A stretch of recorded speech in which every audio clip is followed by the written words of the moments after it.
But when I was in high school, I ran track and field in Southern California, which is where I live. It's where I grew up. I was the state champion in the 110-meter high hurdles in California the year that I graduated high school. California is a very competitive state.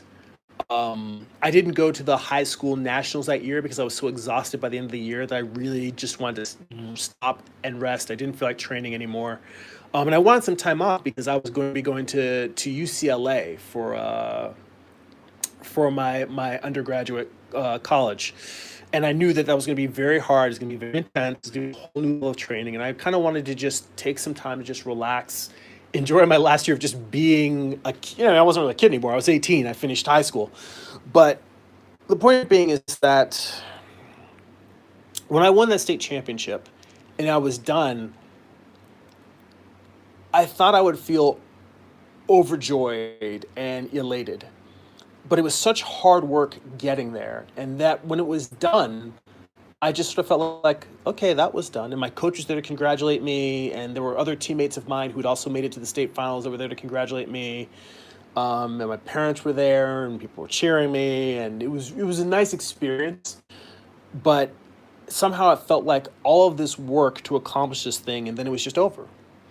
And I think what I found depressing was that I realized, wow, all of this work, and all that I have in front of me is more of this level of work. If winning state championship didn't like make me feel amazing, then I don't know what's going to. And then I went to college, and once I went to college, then you know, if I was not performing to the level that I needed to, there'd be conversations with the coach and the staff and the athletic administration about how to get me to where I need to be. It wouldn't just be like, oh well, you're not performing, so you're out of here.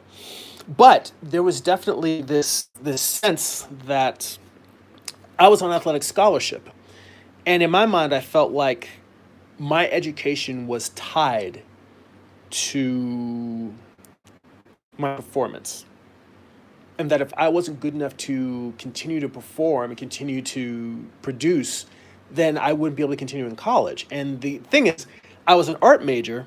This was the first time, and mind you, I have critical things to say about my experience in college, but overall, this was the first time I was allowed to just spend most days making art, drawing, painting, sculpture, photography, both doing things that I already did well as just learning more about art and exploring things and trying new things. And so it was like a perfect playground for me. And I spent most of my days dreading going to practice because I spent most of my mornings doing things that I was very passionate about and really enjoyed. And I didn't feel as passionate about athletics anymore. And it was super, super difficult physically. It was the hardest thing I had ever done in my life physically. But that was easier to do when I was in high school because I was having fun. And so I mentioned that thing about like running and exercising and making that comparison between art.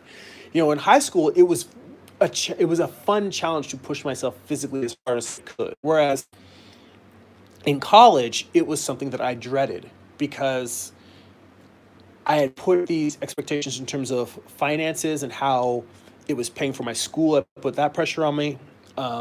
It was the fact that it was taking time away from this other experience I really had of being able to really indulge the creative process for the first time in my life to just really give over to it.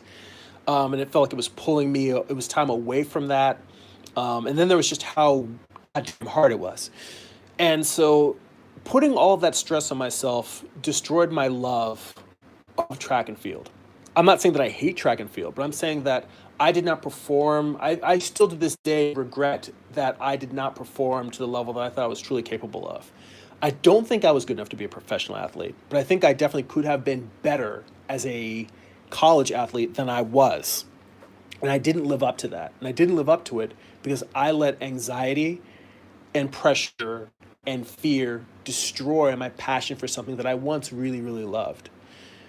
And the biggest lesson that I took away from that now, years later, is that as I continue to make art and comics, I realized that if I'm trying to do this where someday I would be full time doing it, or even if it's something that it's a part time hobby, but it becomes an ongoing revenue stream, I'm very conscious of protecting my love of art, my love of the creative process, because I have seen through personal experience how putting so much pressure on performance and improving can destroy your love of something.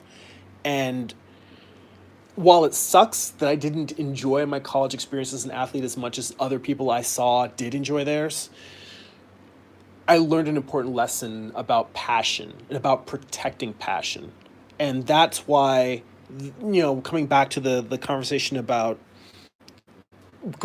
pushing past pain, is that I really feel like I want to pull the idea of pain out of the creative process. Challenge and struggle does not equate pain. It doesn't have to. In many cases, it does. But when it comes to making art, it does not have to. It's a choice. And I feel very, very passionate about that, more passionate than anything else. If there's one reason why I share all the stuff that I do and why I share the drawings and the thumbnails and every step of the process and what may seem to you like a struggle, but I'm trying to share the joy of each step and the joy of working these problems out and the joy of the challenge. That, if there's anything I want anyone to take away from my YouTube channel, it's that this doesn't have to be a struggle, that to always embrace the things that you loved about art and the things that made you want to make art in the first place.